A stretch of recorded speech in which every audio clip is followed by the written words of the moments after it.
ذهب إلى القاهرة، ومن القاهرة ذهب إلى سوريا، ثم بعد ذلك ذهب إلى ليعرف احتياجاتهم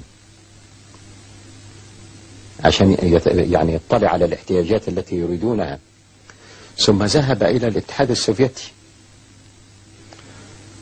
وقال لهم الآن وفورا تحركون دبابات إلى مصر وإلى سوريا وأسلحة بدل التي فقدها السوريون والمصريون في المعارك. فقالوا له هذا يعني أبدوا له بعض أنه هذا سيأتي على يعني أعطينا فرصة.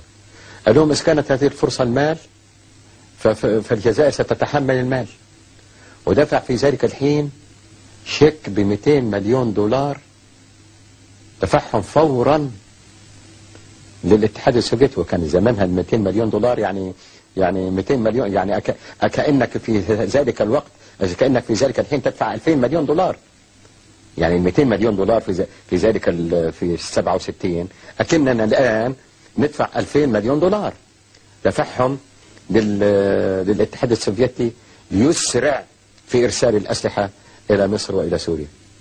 هذه لا يمكن أن ينساها أحد. ثم بعد ذلك كما تذكر أرسل قوات، وظلت هذه القوات موجودة حتى حرب 73. وكانت هذه القوات من حسن الحظ أنه هذه القوات الجزائرية كانت بجوار القوات الفلسطينية، فقتلنا سويا جنبا إلى جنب على قناة السويس مع إخواننا الجزائريين، ومع مين؟ مع بعض الضباط الذين دربوهم إخواننا الجزائريين. سبحان الله، شوفوا ازاي الصدف والمناسبات الطيبة. وقال كلمته المشهورة إنه الأمة العربية لن تركع،